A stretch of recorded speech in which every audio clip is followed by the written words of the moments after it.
তো দেখো বন্ধুরা, এটা একটা ব্লাউজ পিস। এটা আমার কাস্টমার কেটেই আমাকে পাঠিয়েছে ব্লাউজ পিসটা। তো ব্লাউজ পিসটা হচ্ছে 80 সেন্টিমিটার আছে। আর যে কাস্টমার আমাকে দিয়েছে শাড়িটা ব্লাউজ বানাতে, সে 38 ইঞ্চি। এবার 38 ইঞ্চি এইটা আসছে না। যে হয়তো ভিডিওটা দেখবে, মানে যার ব্লাউজ সেও দেখবে, হয়তো ভাববে যে বলছি। হ্যাঁ, তো দেখো কি করব, কিছু করার নেই, বলতেই হচ্ছে। 38 সাইজ ব্লাউজ। তো এখনো আমাকে শাড়ির থেকে কিন্তু এতটা কেটে নিতে হবে, নাহলে কিন্তু 38 সাইজের গ্লাস হাতা ব্লাউজ আসবে না। তো তো শাড়িটা মেপে দিলে আমি 540 আছে, 540 ঠিক আছে, বড় আছে। তো আমি 15 বেশি কাটবো না, একটু 15 ইঞ্চি মতো, সরি 15 সেন্টিমিটার মতো আমি কেটে নিচ্ছি।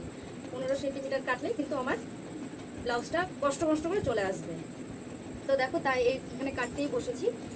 তো তোমরা এরকম করেছো কিনা আমাকে জানিও, শাড়ি কেটে ব্লাউজের সঙ্গে লাগানো করেছো কিনা আমাকে অবশ্যই জানিও। ভিডিওটা কেমন লাগলো বলবা, আর ভালো লাগলে একটা লাইক করে দিও।